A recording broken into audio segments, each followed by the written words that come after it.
Let me quickly turn on my camera so you can see me. Where are we? There we go. No? That's a good start.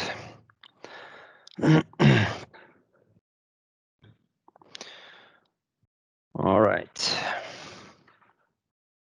Yeah, we have quite a group here today, so that's really cool. Good. Yeah, so welcome. Happy that you guys joined today's session about mastering resources on the Azure platform.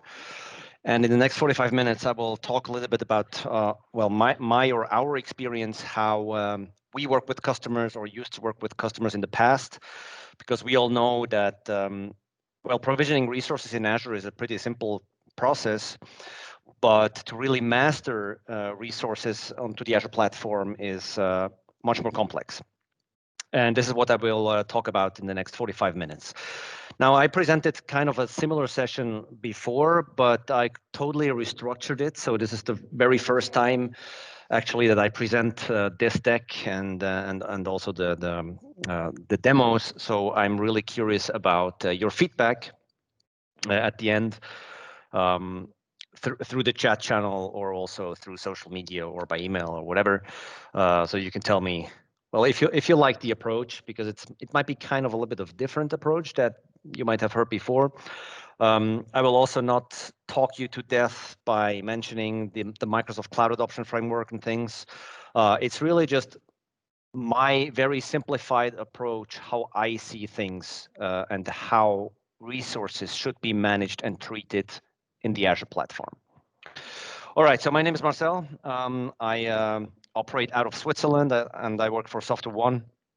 I'm the team lead of a cloud team that assists and helps customers with everything Azure, M365, and security. And myself, I mainly work in the Azure space, so I help customers when it comes to onboarding to the Azure platform with all the preparation work, with things such as, well, preparing, designing, and implementing landing zones, either manually or preferably, of course, using automated approaches. And then, of course, we assist them in bringing existing applications onto the Azure platform or build brand new solutions that might be cloud native. All right, so what will we cover in the next 45 minutes, or how should you actually approach Azure when it comes to resources? And if you break it down a little bit, it comes down to these four pillars. And just to be very clear here, I will not talk today about whatever application architectures or landing zones and things like that. I will only focus on a very simple example to show you how you should approach different resource types in Azure. And when we focus on Azure resource types, then it really boils down to these four pillars here. So before you implement something, you should really make sure that you understand how a resource works. So the characteristics of a resource. This is very, very often not done properly or not done at all. But to me, this is the absolute most important pillar of these four. And then once you understand how a resource actually works, you can think about, well, how do I want to govern future resources of that type? So what do I want to implement to make sure that I have these resource types under control all the time? And then once you have that, you, of course, deploy the resources to the Azure platform. So this is when the deployment actually starts. And then, of course, normally when we talk about deployments, it's not about deploying a single resource. It's then deploying like a set of resources that might form an application or something. And once it's deployed, it's all about managing the resources or the applications. So how do I manage that application and the resources on a day-to-day basis? So these are the four pillars you need to take care of. And then you're pretty well equipped to master your Azure resources. Now let's dive into the different sections. So what do I mean here when it comes to understanding Azure resources. As I said, this is very often not done properly, but it's very, very important.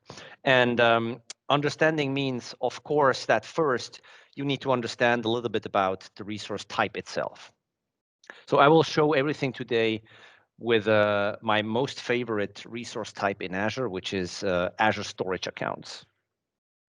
Why is that my most favorite resource type?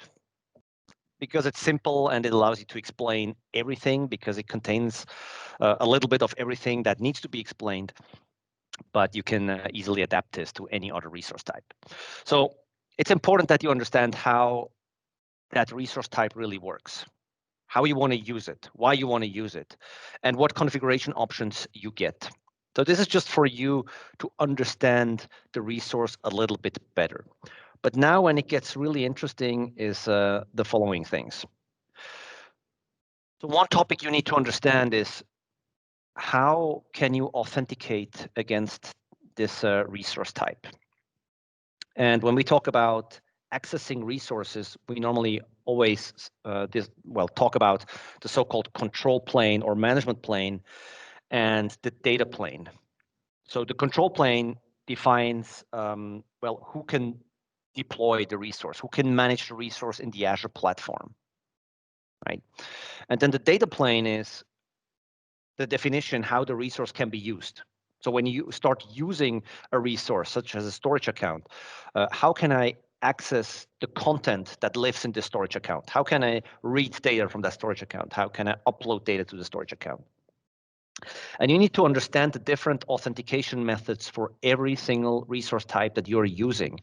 And why is that important? Of course, because you need to assign proper permissions so that people that either manage that resource or use the resource have proper permissions, exactly the resources they need, the permissions they need. And for that, we obviously always follow the principle of least privilege.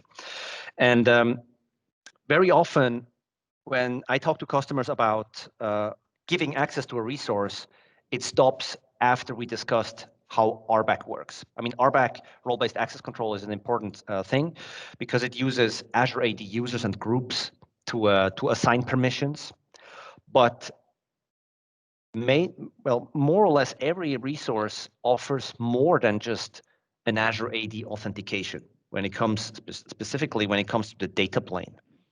So there's resources that offer access keys to authenticate against. There's resources that offer local passwords that are stored in the resource that you need to authenticate. And you need to understand all of these different authentication methods for your different resource types. And why is that? Because you need to handle them. Now think about an administrator that leaves your company. So what you're doing normally is you just disable his Azure AD or his Active Directory accounts. And this is fine because for many of the authentication methods, those use Azure AD and Active Directory accounts. But there's other authentication methods as well you need to take care of, such as access keys, because if my Azure Active Directory account is disabled, but I still have an access key, then I could still authenticate against a storage account, even from the outside of the company network or the company environment when that storage account has a public endpoint. So I need to be aware of the different authentication methods that are available for a resource type and how I want to manage those. And I will talk a little bit about that later. Then, of course, encryption. We need to understand encryption, an important thing for my resource or for my service that I will deploy later. And I need to understand how data at rest is encrypted, how data during processing is encrypted, and how data in transit is encrypted, so that the data is encrypted and safe wherever it is actually sitting or wherever it is transported. And you also need to understand about what algorithms are used and what keys are actually used to encrypt the data. And when it comes to Azure services, you will very often see that you can get in control of the key encryption keys of the different services. And you need to make a decision, is this really something you want? So do you want to take care of managing key encryption keys, or is this something that you want to hand over to Microsoft so that they can take care of that? So encryption also very important part.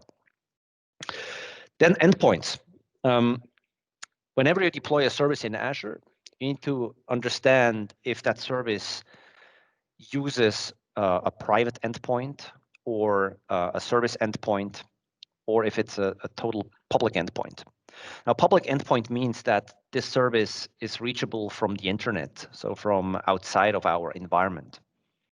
That means that if you have a service that needs to be reachable because it's maybe a web app or a storage account that has public data, then of course that service might need the public endpoint. But public endpoint also means that it's reachable on the network layer from the internet.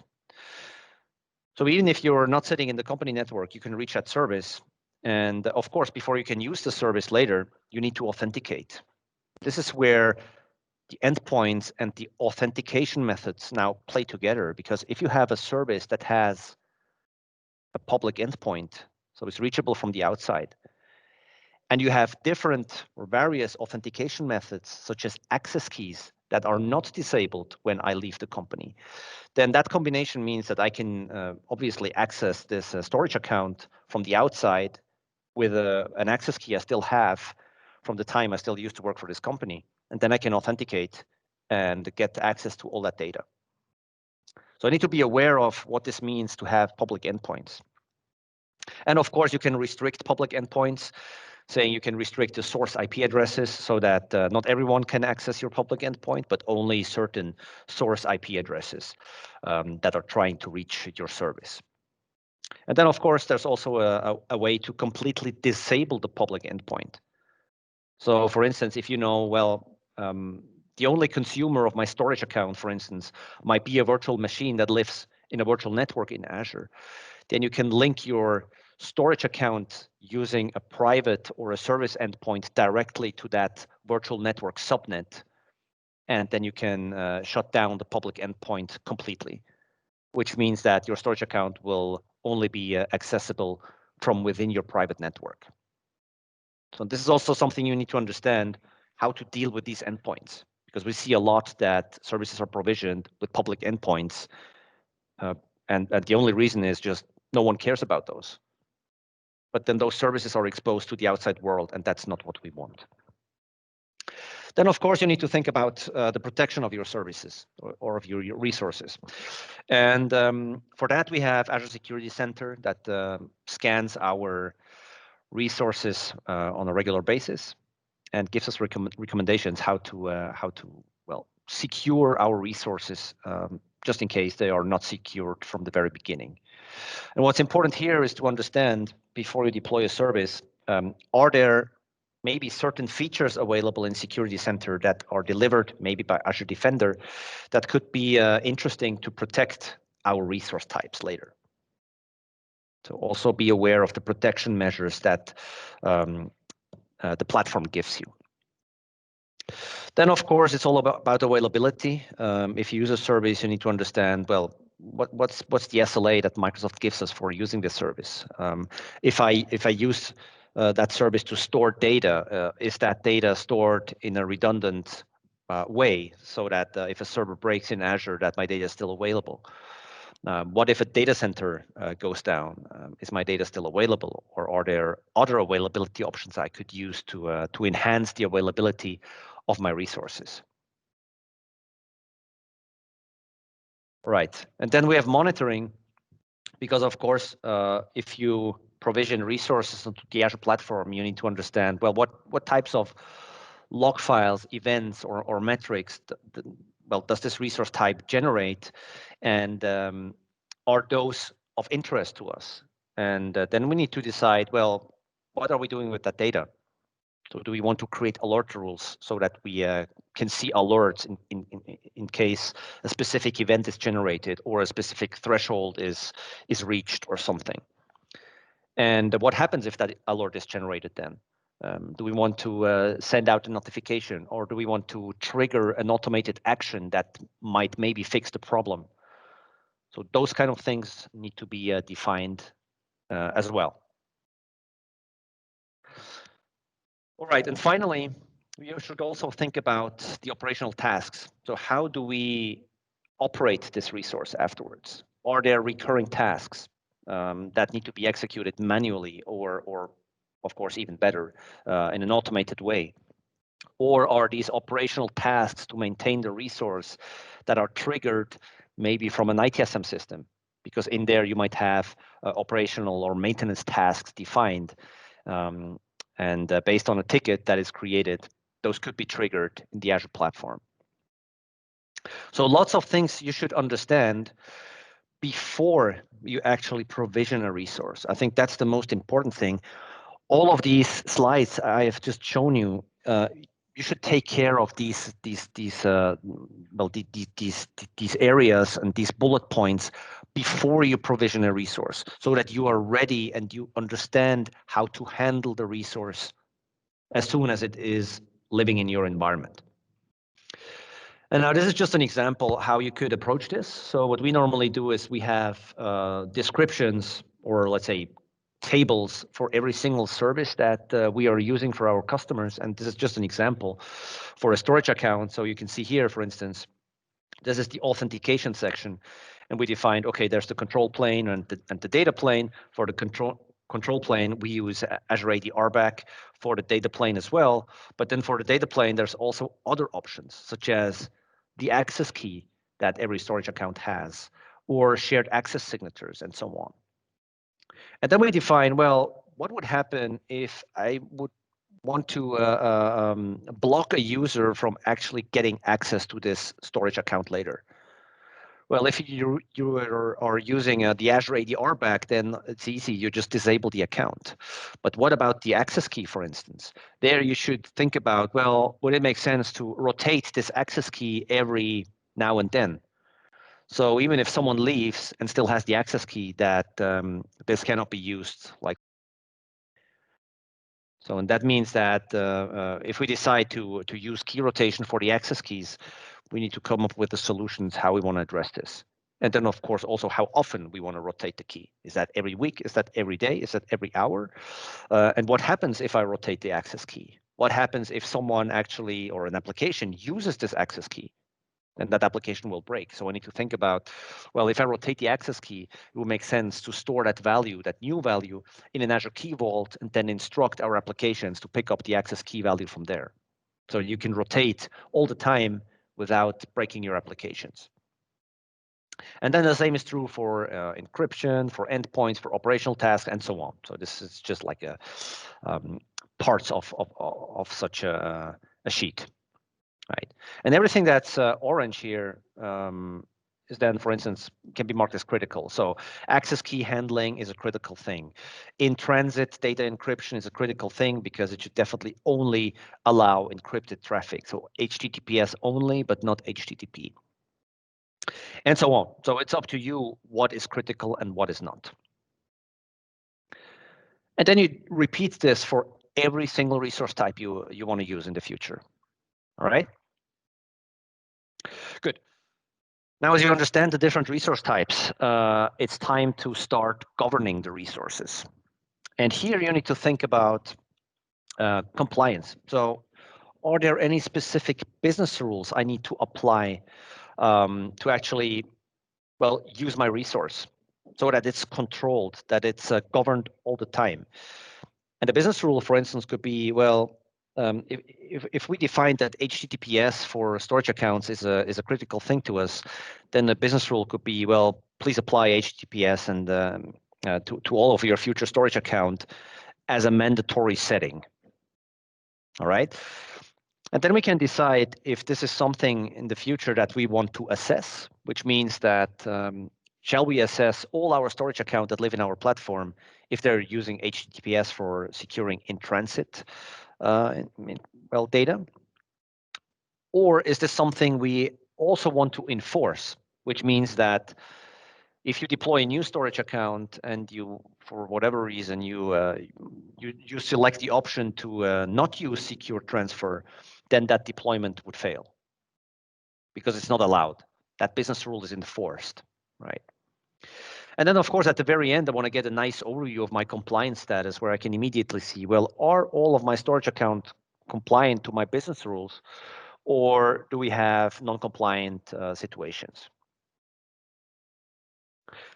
Now, for implementing those business rules, we have Azure policies that we can use. And the cool thing here is that Microsoft gives us, well, a vast list and catalog of pre-created definitions that we can just use. If you have a little bit of, like, let's say, more complex requirements, then it might be needed that you create your own policy definitions, but you get lots of policy definitions delivered from Microsoft. And then you can assign those wherever you need them. So the assignment of policies that somehow assess or restrict certain configurations are applied at a scope. And the scope could be a subscription. So you could assign a policy at subscription level, which means that this policy would count for all the future resources that live in this subscription. Or you could also assign a policy at the resource group level or even at the management group level. So that's totally up to you. So taking again the same list as from the first section, this is exactly the same. We then take this list and apply our policies or our business rules, saying, okay, so for this thing, we definitely want to enforce HTTPS in the future, or we want to audit all storage accounts that use a public endpoint because we want to know, okay, and so on. So we apply the different policies that we want to implement. Then we design these policies, and then, of course, we activate the policies. And then we are ready to start deploying storage accounts, to come back to my example. So let's have a quick look how this looks like. If I go to my Azure portal here, I built a very simple example. So you can see that there's a policy section that you can go to. And in this policy section, the most important information, of course, is the policy overview or that compliance dashboard where I can immediately see, well, how compliant am I according to my business rules? And obviously, I do a very bad job here, but for now, this is fine. We're not interested in all of these. We're interested in that one. So here you can see a so-called policy initiative that is obviously somehow assessing and auditing storage accounts. So let's get in there. Now in there, we should see that I added 2 policy definitions in there. So a policy initiative is just like, imagine a group of policy definitions. And in here, I have now 2 policy definitions. So one is a policy that obviously only allows specific storage account SKUs. If you ever worked with storage accounts, you know that if you deploy a storage account, you need to select a SKU, which is standard local redundant storage, so standard LRS or a standard zone redundant storage or geo redundant storage, things like that. And in here, I just configured and said, well, at least I want to have zone redundant storage. So zone redundant storage or higher. But local redundant storage should not be used in my case. And so I created this policy. And I also said, well, if someone tries to deploy a new storage account using LRS only, then this should be denied. And you can see that this policy assessed 2 of my storage accounts, so 2 resources, and obviously both of them are green, so are complying to my policies. And then I have another one that checks if I'm using customer managed keys for encryption at rest. Remember, in the encryption section, we had the option that you just use encryption without any configuration, which means that Microsoft manages your key encryption keys. But here I decided that I always want to use customer managed encryption keys. So I want to use my own keys. And here I can now see that obviously I have 2 storage accounts and one is non-compliant. All right, so now of course I can dive in there to now understand, well, what storage account is affected? So what storage account is not compliant? See. And in a second, I should see that this storage account, PSTO resource mastering 02, is obviously non-compliant. I could go into the details and I would see the same thing saying, well, you should use a customer managed key, but obviously you don't. Let's quickly go to the storage account section. where I can see my 2 storage accounts. There we go. So number 1 was compliant. And you can see it from there. So this is using zone redundant storage. That's a requirement. And the second thing is the encryption part where I said, well, I want to use a customer managed key. And as you can see, this is configured. So this storage account is totally compliant according to my business rules. Whereas the second is not, because the second storage account obviously uses the Microsoft key encryption. Yeah, so I didn't configure anything. That's default. And now it tells me, well, according to your policy, you should use a customer managed key, but you don't. And now I can go and fix this issue. Now we also saw that I had one action set to deny. So that means that if I deploy a new storage account now, let me quickly do that. Deploy that into my resource group, just give it some unique name. All right. And then we said, I want to have zone redundant storage minimum or higher, which means that zone redundant, gear redundant, and so on will be okay, but LRS obviously should be denied. So let's quickly see if that is true. If I now just review and create, it's now validating that configuration against my policies, and it should give me back an error saying, well, this does not work because you're violating your policies. There we are. Validation failed. And now, of course, I can dive into the details and I can see, well, this guy was disallowed by policy. And I can also see like the policy and the initiative that actually blocked this validation. And just to be clear here, it doesn't matter if I use the portal to deploy this storage account, or if I use an Azure CLI script, or the Cloud Shell, or the REST APIs. So these policies are managed by the Azure Resource Manager, and they are active no matter what tools I use to communicate with the Azure platform. All right. Now what I've just shown you is the deployment of the resource using the Azure portal, or the GUI version. And your deployment strategy. So how do you want to deploy resources or applications in the future? And what is very important, and that's also something that is missed a lot. I mean, deploying resources is important, but you really need to think about the full life cycle of your applications. So initial provisioning is one step, but then that's not the end of the story. Because once your applications are provisioned into the Azure platform, now starts the hard part, because now you need to maintain your applications. It will not just sit there and it will obviously be touched every now and then, because you need to make configuration changes. You might need to extend your application and so on. So you need to maintain it. And then one day you might even delete it because it's not needed anymore. So it's decommissioned. And when you think about a deployment and management strategy, always think about the full life cycle, because this will dramatically impact the way you will deploy your resources in the future. Don't think about initial provisioning only. That's the easy part. All right, so and because of that, what we normally suggest to our customers, at least when they have like a certain complexity in their environments and requirements, is to follow code-based deployments. So everything that is deployed and managed should be done in a repeatable, very rock-solid way.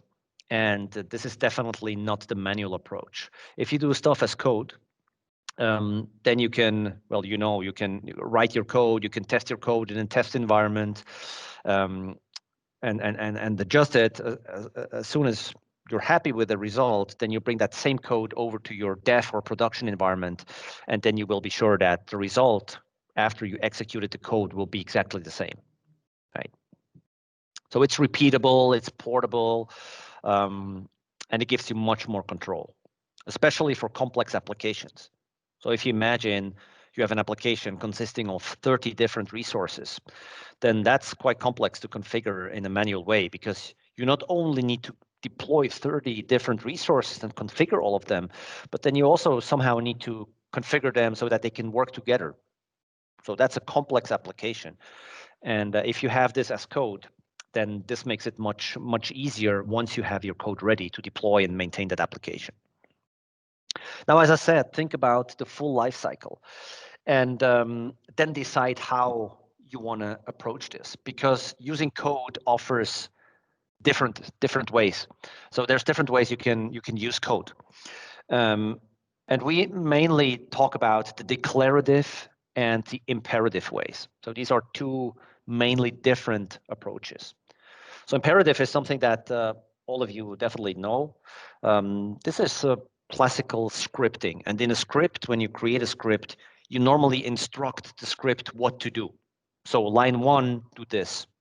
If this is completed, go to line 2, then do this, and then do this. So you instruct the platform using, let's say, a PowerShell script, what should be changed, what should be deployed. In a declarative approach, however, you do not instruct what needs to be done, but you describe what you want. So you go there and you describe your application, saying, well, I want to have 3 storage accounts with these configurations. I want to have a virtual machine. I want to have a SQL database, whatever. You describe your full application with all the resources, with all the resource configurations, with all the dependencies. And then you hand over this configuration to the platform, saying, well, this is what I want. Please make it so. And then Azure will take care how this will be actually deployed and how it will be configured. You don't have to worry about this. And the real strength of the declarative approach is when it comes to the service maintenance part. Because for initial provisioning, you will find out that following an imperative approach normally is much quicker. Declarative is a little bit more complex. But when it comes to service maintenance, the declarative approach is much more straightforward, because if I want to change the configuration of my existing service, I go back to my initially declarative configuration file and I just change what needs to be changed, and then I hand over this declarative configuration to the platform again, and Azure will take care what needs to be changed to make sure that at the very end I have the results that I want. So it's up to you what you want to follow here. We normally follow a very strict declarative approach using ARM templates. But of course, at the very end, it's the customer's decision. It's important that the person or the team or the customer that needs to deal with that is comfortable with that. So it doesn't make sense to implement ARM templates if no one understands how this works. Then you either need to train the team or go for a different approach they feel more comfortable with. All right, and then what's very important here is once you decide to go code-based, you also need to make sure that your code is rock solid, that it's versioned, that it's under source control. So you also need to implement those processes so that you know your code is really controllable by you and your team. All right, and then once you have your code, if you're still in the development phase, of course, you might develop a notebook and then deploy that code to a test environment from your notebook. This is perfectly fine. But if you reach a certain stage, if you go into a, let's say a managed dev environment or an integration environment, staging environment, or at the very end, even the production environment, then you don't want to release code from your notebook, of course. You want to have a standardized, structured way to release your resources and your applications. And this is where the so-called release pipelines or just pipelines come into play, because they allow you to build a release process saying, well, at the very end, of course, I want to release my code, let's say an ARM template, to my production environment. But before I do that, I have certain steps I want to do before that. So first, I want to release the exact same code to a staging environment, because I want to check the results first before I hit the production, right? Or maybe even before that, you want to do some quality checks of your code, saying, well, I want to make sure that whoever wrote this code, it's written based on best practices. Then you can also do that in the pipeline and saying, well, if this code quality checks fail, I will stop the pipeline. So that code will never hit my dev nor my production environment. But if all the tests are okay, we release that code to the dev environment, and then we do some checks, either manually or in an automated way. Maybe someone needs to approve before the pipeline proceeds to the next stage. But then finally, the exact same code through the same pipeline is then deployed to the production environment. So this is what the pipeline-based approach offers. And the cool thing is, once you have your pipeline ready, it doesn't matter who starts your pipeline. So whoever is has enough permissions to create a new release through a pipeline can do that, and then you will be sure that whoever started the pipeline run, the pipeline will always act exactly the same. The environment is always exactly the same. The only thing that might change, of course, is the code that is deployed, but the process is exactly the same. And no matter who triggers the pipeline, we will have a central place where we can audit all pipeline runs, where we can see, well, what has been deployed to what environment, who did the pipeline run, who executed that, and so on. So everything is logged into a central place. So let's quickly have a look at that. So when I develop code, I use, well, my dev box here, which is Windows 10 device using Visual Studio Code. And as you can see here, I don't have a complex example here because it doesn't make sense to demo this with a complex example. But this is a declarative ARM template that now just provisions one single resource. So normally in an environment, you would deploy multiple resources in the same template maybe, but this is just for one single resource. And you can see I have one resource here, one resource object. And of course, I need to instruct Azure, well, I want to have a resource of this type, which is storage account. I need to define what location, well, what Azure region this storage account goes to. This could be Switzerland North or whatever, US East and so on. The storage account obviously needs a name. The storage account needs a SKU. This is again the LRS, GRS, ZRS, and so on. And then maybe I also have tags. So this is a parameterized, simple example how you can deploy a storage account. But now if I want to deploy this, of course, I need to submit the different values for these parameters. So I need to submit a location value. I need to submit a name value. I need to submit a SKU value. And those can be submitted in a parameters file. Now you can see I have two parameters file prepared already. One for the dev environment, obviously, based on the naming, and one for the production environment. Because I want to release the exact same code to two environments, but of course I might want to use different values. So for instance, the name would be different in dev and in prod, whereas the SKU and the kind and the tags could be the same. So let's have a look at the parent files. So in here, I just have the values. So for instance, location, now this is the prod one. Location is West Europe. Name would be something, blah, blah, blah, prod. The SKU would be standard zone redundant storage. The kind would be storage version 2, and then I have two tags. One is the owner and one is the environment. And then I have the same file for dev.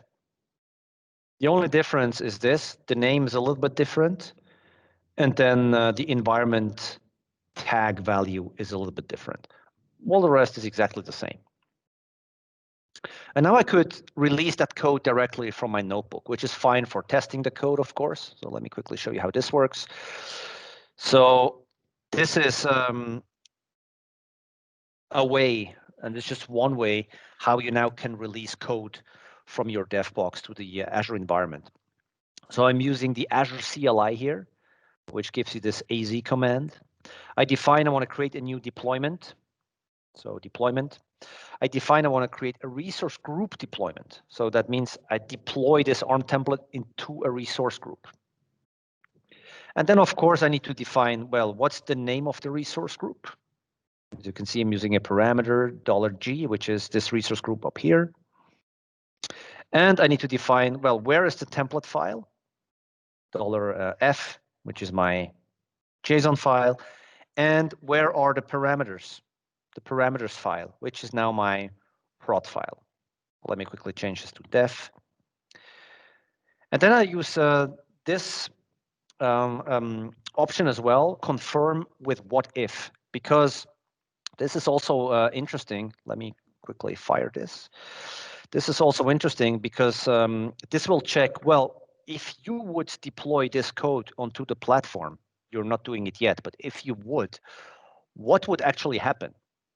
Because we remember code is not only for initial provisioning. I might have a change that is updating one of my already existing resources. And especially in that scenario, I want to know, well, what would change now if I would release this code? Because I wrote the code, I think I know what would change, but I'm not 100% sure if that's really the case. So using what if tells me, well, now in your case, I would add one storage with these parameters. So green means this will be added, because that storage account obviously does not exist yet. But I can also see down here, right? So here, one storage account will be created. That's the green part. And 3 other resources will be ignored, because obviously in this resource group up here, in there, I have existing resources, but they are not touched by this deployment here. They're ignored. And now I can finally decide, well, do I want to deploy that or not? I will now select no. I'm not interested in doing that. Maybe I found out, well, this tag here is not good. Let me go back to the code, change it, and then do a what if again. But what I want to show you is how this is done by using a pipeline, because that's the approach you should use in a production environment.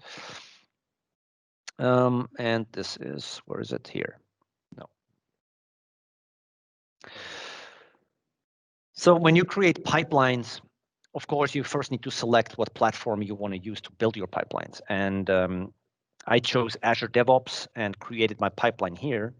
Let me go in there.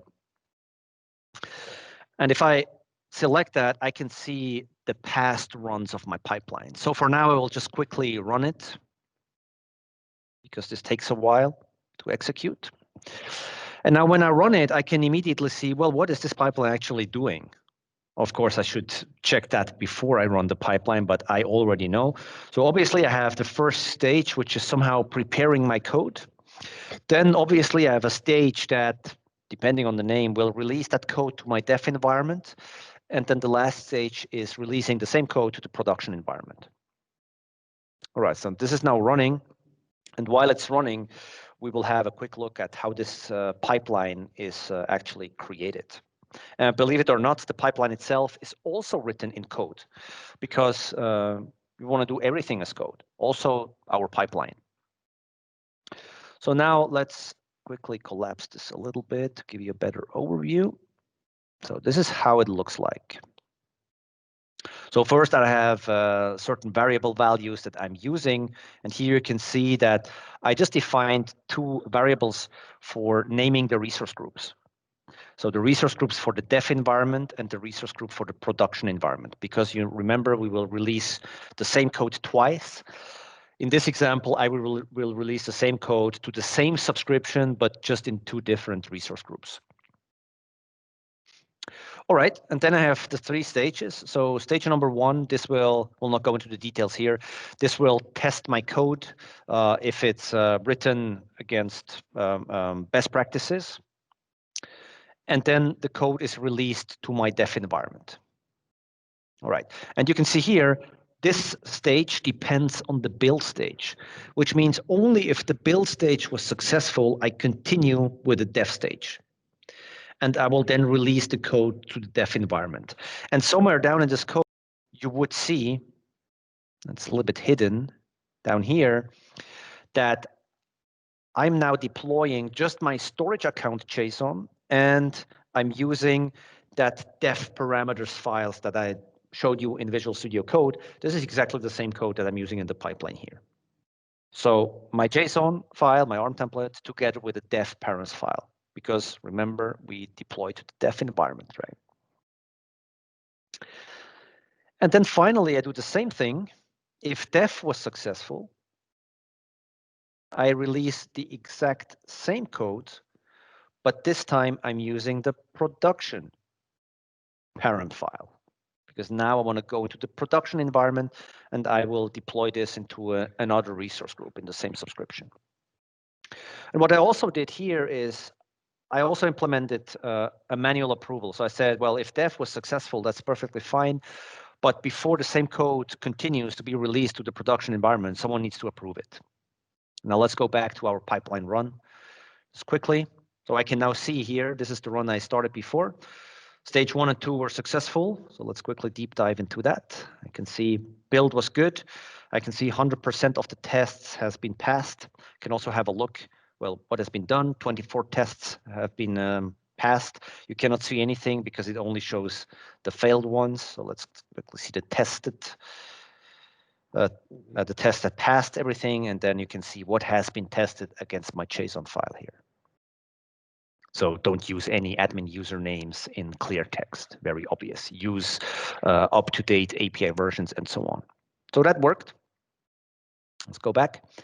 Then the deployment to the dev environment was successful. So let's check that in the Azure portal. I will go back to my Azure portal and to my resource groups, and I should now see the DRGR Cloudeight, which should now already contain my storage account. Yeah, remember with that def ending. So that's there.